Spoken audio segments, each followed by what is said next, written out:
Good morning, dear students. I welcome all of you in my revision class. Students, आज से मैं एक series start कर रही हूँ वीडियोस के थ्रू आपकी मैथ्स एंड साइंस की प्रिपरेशन के लिए इन बोर्ड एग्जाम्स की, जो कि आपके नेक्स्ट मंथ स्टार्ट होने वाली हैं। तो अभी तक भी अगर आप लोगों की प्रिपरेशन नहीं हुई या आपको नहीं पता लग रहा कि क्या इंपॉर्टेंट क्वेश्चंस हैं, तो मैं आपके लिए ऐसे कुछ इंपॉर्टेंट क्वेश्चंस मैथ्स और साइंस के लेकर आऊंगी, जिससे आप बहुत आराम से, जिनकी बिल्कुल भी प्रिपरेशन नहीं है, अगर वो उनको अच्छे तरीके से समझते हैं और करते हैं, तो आई होप कि उनके बहुत अच्छे नंबर आएंगे। क्योंकि मेरे पास बहुत इंपॉर्टेंट एक्सपेक्टेड क्वेश्चंस ऐसे हैं जो 100% आपके पेपर में आने वाले हैं। एज यू नो कि जो मैं आपको करवाने वाली हूँ वो सब आपको फाइनल एग्जाम्स में मिलने वाला है। तो मेरी हर वीडियो सीरीज के अंदर, जो आपकी रिवीजन सीरीज है, आपको कुछ क्वेश्चंस मैथ्स के मिलेंगे और कुछ क्वेश्चन साइंस के मिलेंगे। तो आप जैसे कि पर डे के हिसाब से मैं वीडियोस आपको यूट्यूब पर डालने वाली हूँ, या डे आफ्टर डे के बाद, तो जब तक नेक्स्ट वीडियो नहीं आती तो आप प्रीवियस वीडियोस के वो सारे क्वेश्चंस बहुत अच्छे तरीके से प्रिपेयर करेंगे। अगर आपको उन क्वेश्चंस में कोई डाउट आता है तो आप मेरे को अपने मैसेज में आप लिख सकते हैं कि आपको कोई और चीज नहीं समझ आ रही है, तो मैं आपके डाउट भी क्लियर कर दूंगी। और मेरा व्हाट्सएप नंबर भी है और आपको मिल ही जाता है 9466712500। This is my WhatsApp number. अगर आपको कोई भी प्रॉब्लम है तो आप व्हाट्सएप के थ्रू भी आप मेरे से पूछ सकते हैं। तो लेकिन स्टूडेंट्स, ये जो मैं आपके साथ सीरीज स्टार्ट करने वाली हूँ, आप बहुत अच्छी तरीके से अटेंटिवली इसको अटेंड करेंगे। और ये जितने क्वेश्चंस मैं आपके साथ डिस्कस करने वाली हूँ, they are the most important expected questions regarding your board exam. Let's start. सबसे पहला क्वेश्चन स्टूडेंट्स, आपको पता है कि आपका मैथ्स का फर्स्ट चैप्टर है रियल नंबर्स। अब उसमें से हमारे पास जो क्वेश्चंस पेपर के हिसाब से बहुत इंपॉर्टेंट बनते हैं, सबसे पहला क्वेश्चन ही बनेगा कि हमारे पास कोई नंबर दे रखा है, हमें उसके प्राइम फैक्टर्स लिखनी है, सिर्फ प्रोडक्ट ऑफ प्राइम्स बताने। तो सिंपल, जैसे आप एलसीएम लेते हैं, उसके एलसीएम लेके आप फैक्टर्स बना देंगे। आप इस मेथड से बना सकते हैं, जैसे कि हम लिखते हैं 156, उसके एलसीएम लेकर फैक्टर्स बनाओ 2 इंटू 2 इंटू 3 इंटू 30, और फिर उसको पावर नोटेशंस में भी लिख सकते हैं। तो ये हमारे पास क्या बन जाता है, प्राइम फैक्टर्स बन जाती है। इसके बाद स्टूडेंट्स, ये टॉपिक बहुत इंपॉर्टेंट रहने वाला है एचसीएफ के रिगार्डिंग। एचसीएफ और एलसीएम आप जब एक्सरसाइज करेंगे अपनी एनसीईआरटी की, तो ये आपके पास 1.2 एक्सरसाइज में है। स्टूडेंट, उससे पहले मैं आपको कुछ रिवीजन करवा देती हूँ इसके इंपॉर्टेंट कॉन्सेप्ट्स की, कि आपको फर्स्ट चैप्टर में कौन से कॉन्सेप्ट ध्यान रखने हैं। तो ये स्टूडेंट्स, मैंने 3 कॉन्सेप्ट्स लिखे हैं। अगर आप इनको अच्छे तरीके से ध्यान में रखते हैं तो आपके फर्स्ट चैप्टर में आने वाला क्वेश्चन 100% आपका सही जाने वाला है। Product of 2 numbers always equal to LCM into HCF for any numbers with degree n। अगर हमें कोई भी नंबर को हमें ये डिस्कस करना है कि उसकी डिग्री n है, वो कभी 0 पर एंड होगा या नहीं होगा, एक छोटा सा टेस्ट है। जो उसकी फैक्टराइजेशन है वो must be divisible by 5 for any number with degree n। For example, जैसे 6n आ गया, 4n आ गया, 7n आ गया, ends with digit 0, its prime factorization must be divisible by 5, यानी कि उसकी जो फैक्टराइजेशन है वो 5 से डिवाइड होनी चाहिए। थर्ड पॉइंट जो हमें ध्यान में रखना है, डिनोमिनेटर ऑफ फ्रैक्शनल नंबर। अब कोई भी हमारे पास नंबर है, वो पूछेगा टर्मिनेटिंग है या नॉन टर्मिनेटिंग है। जैसे मान लो 7/10 है, तो हमें सिर्फ डिनोमिनेटर को देखना है और डिनोमिनेटर्स के फैक्टर्स बना लो। अगर उसके फैक्टर्स में 2 आ जाए या 5 आ जाए या 2 और 5 का कॉम्बिनेशन आ जाए, तभी वो 0 पर एंड करेगा, अदरवाइज वो 0 पे एंड नहीं करेगा। ठीक है, जैसे यहाँ पे 7/15 होता, तो अगर मैं इसकी प्राइम फैक्टराइजेशन बनाती 3 इंटू 5 बनता, तो 3 आ गया, तो इसका मतलब ये 0 पर एंड नहीं होगा। तो आपने ये 3 कॉन्सेप्ट्स ध्यान रखने हैं। इनको अच्छी तरीके से करने के बाद आपके फर्स्ट चैप्टर के इंपॉर्टेंट सारे क्वेश्चंस आपके बहुत आराम से निकल जाएंगे। जैसे सेकंड क्वेश्चन है, गिवन दैट एचसीएफ 96,404 इज 4। ये आपकी एनसीईआरटी में भी एक सम दिया हुआ है। हमारे पास 2 नंबर्स का एचसीएफ दे रखा है 4, हमें एलसीएम फाइंड आउट करना है। अब आपके पास ये कॉन्सेप्ट है, मैंने अभी आपको बोला, इसको अच्छे तरीके से आप लर्न कर लेंगे। HCF into LCM is equal to product of 2 numbers.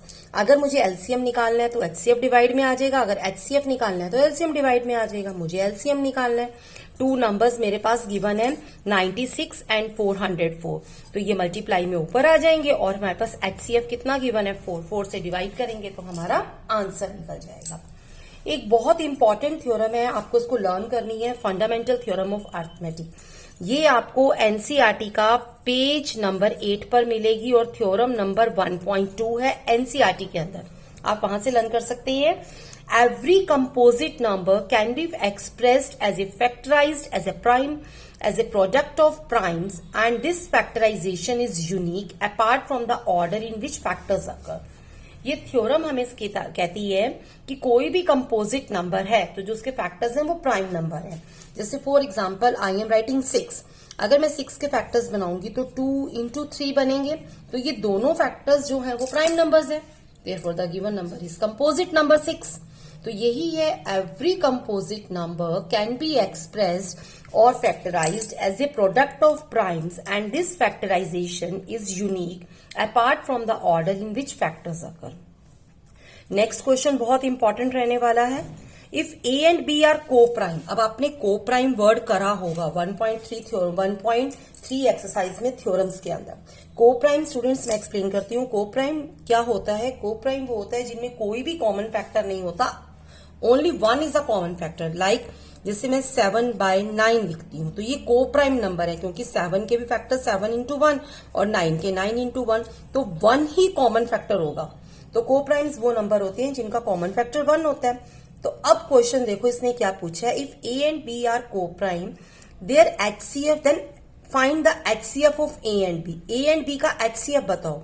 HCF मतलब हाईएस्ट कॉमन फैक्टर। अब जब इसने को प्राइम कह दिया तो को प्राइम का मीनिंग है कि 1 के अलावा कुछ कॉमन ही नहीं, और हमने एचसीएफ में कॉमन फैक्टर बनाना है, तो हमारा आंसर क्या होगा 1। वेरी वेरी इंपॉर्टेंट क्वेश्चन है, आप इसको अच्छी तरीके से करेंगे। नेक्स्ट क्वेश्चन, इफ xy मतलब product of two number is 180 and HCF is 3, then find the LCM। Same वही कॉन्सेप्ट यूज हो जाएगा जो फॉर्मूला मैंने आपको लर्न करने के लिए बोला है, LCM into HCF is equal to product of the numbers.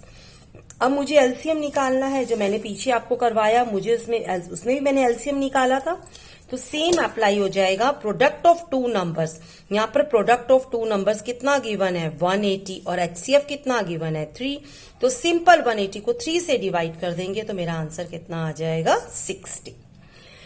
Next student, अब हम कुछ क्वेश्चन साइंस के करेंगे। मैंने बहुत इंपॉर्टेंट क्वेश्चंस आपके लिए इकट्ठे करे हैं जो मैं आपको पूरे वीडियो सीरीज के थ्रू आपको अच्छी तरीके से एक्सप्लेन करने वाली हूँ। ये भी साइंस के वेरी वेरी इंपॉर्टेंट क्वेश्चंस हैं जो आपके पेपर में जरूर आएंगे, और इनमें से कोई ना कोई चाहे शॉर्ट क्वेश्चंस के रूप में आ जाए चाहे आपकी केस स्टडी के क्वेश्चंस के रूप में आ जाए, आएंगे जरूर। सबसे पहला क्वेश्चन है आपके फर्स्ट चैप्टर की पहली ही एक्टिविटी पर बेस्ड है, 1.1 एक्टिविटी है, ये आपको एनसीईआरटी का पेज नंबर 1 पर मिली। Why should a magnesium ribbon be cleaned before burning in air? हम मैग्नीशियम रिबन को क्यों क्लीन करते हैं जलाने से पहले। अब आपको पता है मैग्नीशियम इज अ मेटल, और कोई भी मेटल अगर एटमॉस्फेयर में ऑक्सीजन के साथ रिएक्ट करेगा तो हमेशा क्या बनाएगा, मेटल ऑक्साइड बनाएगा। तो magnesium ribbon should be clean before with sandpaper before burning in air in order to remove the white layer. आपने यहाँ कलर जरूर याद रखना है स्टूडेंट्स कि उसके ऊपर एक व्हाइट लेयर की एक परत जमी होती है जो हमें साफ करना पड़ता है जलाने से पहले, क्योंकि आपको पता है कि अगर हम किसी चीज को बर्न करना चाहते हैं और उसके ऊपर कोई लेयर है तो उसके अंदर हिंड्रेंस आ जाएगी, वो जलेगा नहीं, तो पहले हमें उसे क्लीन करना पड़ेगा। In order to remove white layer of magnesium oxide from its surface which hinders मतलब रुकावट पैदा करेगा द बर्निंग ऑफ मैग्नीशियम। तो आप इसको बहुत अच्छी तरीके से करेंगे कि मैग्नीशियम के ऊपर एक मैग्नीशियम रिबन के ऊपर एक परत जमी होती है व्हाइट से कलर की, पहले हम उसको सैंड पेपर आपने देखा है जब आपके घर में व्हाइट वॉश होती है तो वो दीवारों से हम पुरानी सफेदी उतारने के लिए यूज करते हैं। Before burning in air in order to remove white layer of magnesium oxide from its surface which hinders the burning of magnesium. Next question करेंगे। नेक्स्ट क्वेश्चन तो वेरी वेरी इंपॉर्टेंट क्वेश्चन है, ये आपको मिलेगा ही मिलेगा students आपके exam में कहीं ना कहीं किसी फॉर्म के अंदर। What do you mean by A precipitate reactions, explain by giving examples. सबसे पहले हमें पता होना चाहिए कि प्रेसिपिटेट क्या होती हैं और उनकी रिएक्शंस कैसे होती हैं। Precipitation reactions are those reactions in which reactants react to form a product which is insoluble and this product separates out in the form of precipitate।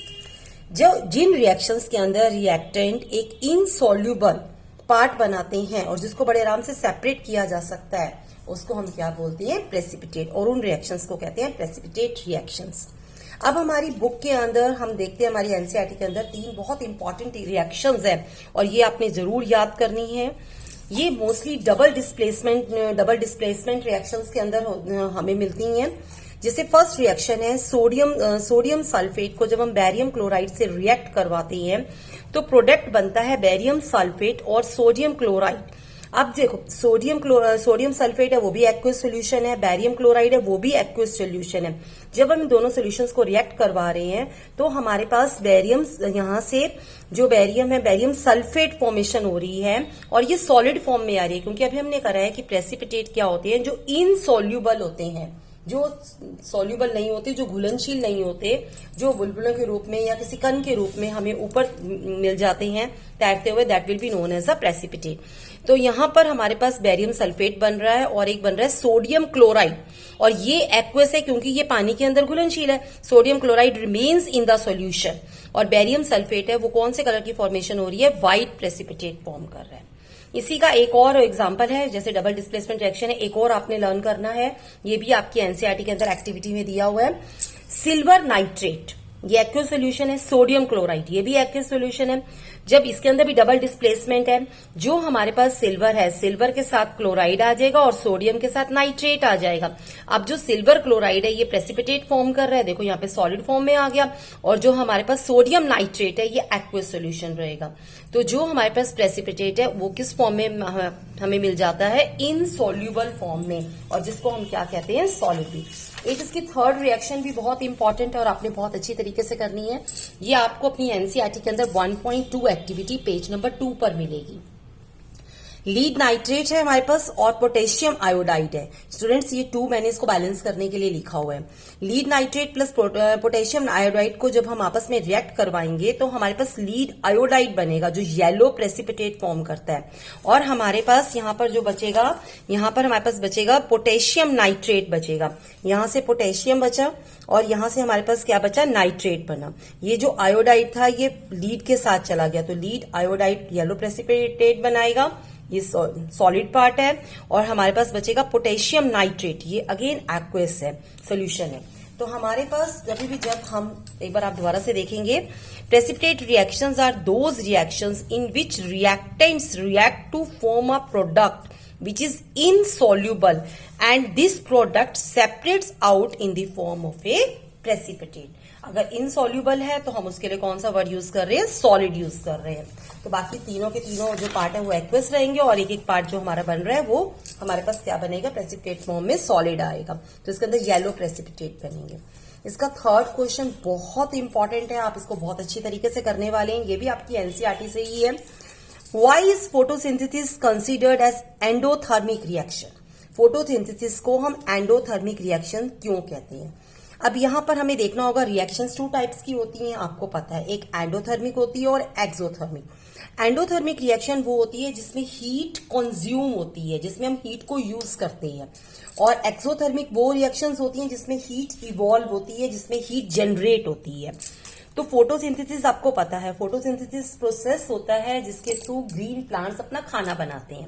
तो ग्रीन प्लांट्स खाना बनाने के लिए उनके लिए क्या जरूरी है, क्या नेसेसिटी है, उनके पास क्लोरोफिल होती है और उनको सनलाइट चाहिए होती है। आप शुरू से पढ़ते आते हैं छोटी क्लासेस से, green plants prepare their food with the help of chlorophyll in the presence of sunlight. तो सनलाइट में हीट होगी तो ये हीट को कंज्यूम करेंगे। Photosynthesis is an endothermic reaction because energy in the form of sunlight is absorbed during the process of photosynthesis by green plants। आपको इसकी reaction भी करनी है, मैंने इसकी रिएक्शन यहां नोट करी है। कार्बन डाइऑक्साइड यूज करते हैं और वाटर यूज करते हैं। क्लोरोफिल आप उनके पास होती है स्टोमेटा के अंदर, और सनलाइट की प्रेजेंस में वो अपना खाना फॉर्म करते हैं, और वो खाना किसके फॉर्म में बनाते हैं, ग्लूकोज की फॉर्म में। ये ग्लूकोज का फॉर्मूला है C6H12O6, और वो क्या छोड़ते हैं, ऑक्सीजन छोड़ते हैं, और वो क्या, वाटर। उनके प्रोडक्ट्स कौन से बनते हैं, ग्लूकोज, ऑक्सीजन एंड वाटर। तो आपने जो कार्बन डाइऑक्साइड है वो एक्वस फॉर्म में है, जो वाटर है वो लिक्विड है। अब जो ग्लूकोज बनेगा वो अगेन एक्वस फॉर्म में है, और जो ऑक्सीजन होगी वो एक्वस फॉर्म में है, और जो हमारे पास वाटर है वो किस फॉर्म में आ जाता है, लिक्विड फॉर्म में। तो आपने सिर्फ इतना ध्यान में रखना है, एक्सोथर्मिक वो रिएक्शंस होती हैं जिसके अंदर हीट यूज होती है, हीट एब्जॉर्ब होती है। तो ये सनलाइट को एब्जॉर्ब करते हैं खाना बनाने के लिए। Second question again, fourth question again very important है। मेरे पास सारे ही इंपॉर्टेंट क्वेश्चंस हैं। स्टूडेंट्स, आप में से जिसने भी अभी तक प्रिपरेशन नहीं स्टार्ट करी, वो अगर वो ये क्वेश्चंस भी अच्छी तरीके से करता रहेगा तो उसके बहुत अच्छे मार्क्स आएंगे। और जिन लोगों ने प्रिपरेशन कर ली है वो रिवीजन कर सकते हैं इन क्वेश्चन से, क्योंकि ये 100% पेपर में आने वाले क्वेश्चन है। Why is respiration considered as exothermic reaction? Exothermic मतलब हीट रिलीज करेगा। अब रेस्पिरेशन का मतलब क्या होता है, आपको पता है, सांस लेना। रेस्पिरेशन का मतलब क्या होता है, सांस लेना। हम सांस लेते हैं, हमारी बॉडी गर्म रहती है, तो गर्मी मतलब हीट जनरेट हो रही है। Respiration is considered as exothermic reaction because energy is released in this process. Glucose combines with oxygen present in our cells to form carbon dioxide and water along with energy. अब जो glucose है हमारी body के अंदर energy होती है, जो starch के फॉर्म में, ग्लूकोज के फॉर्म में, जो with oxygen present in our cells, oxygen के साथ रिएक्ट करके वो क्या बनाती है, कार्बन डाइऑक्साइड। हमारे प्रोडक्ट्स हैं जो हम छोड़ते हैं, carbon dioxide, water and energy. तो इसमें एनर्जी रिलीज हो रही है। तो ये कौन सी इक्वेशन हो गई हमारे पास, कौन सी रिलेशन हो गई, ये कौन सी रिएक्शन होगी, एक्सोथर्मिक। इसके अंदर हीट कंज्यूम हो रही थी, तो ये कौन सी थी, एंडोथर्मिक। इसका अनदर एग्जांपल है कंपोस्ट। कंपोस्ट का मतलब होता है खाद। जो हम खाद बनाते हैं उसमें हम क्या करते हैं, हम सारे पत्ते हो गए, वेजिटेबल वेस्ट हो गई, सबको हम एक गड्ढे में डालते हैं और उसको वहां पर हीट जनरेट होती है, उसके अंदर भी गर्मी पैदा होती है, गैस बनती है, हीट जनरेट होती है। तो वो भी एक इसका एग्जाम्पल है। कौन सी इक्वेशन का एग्जाम्पल है, एक्सोथर्मिक का। तो स्टूडेंट्स, आप में से जो भी फर्स्ट टाइम मेरे साथ जुड़ रहे हैं, चैनल को सब्सक्राइब कर लेना, ताकि आपको अब डेली टाइमली आपको कुछ ना कुछ रिवीजन्स के लिए वीडियो मिलेंगे और जिनमें से आपका 100% पेपर आएगा। Thanks, have a nice day.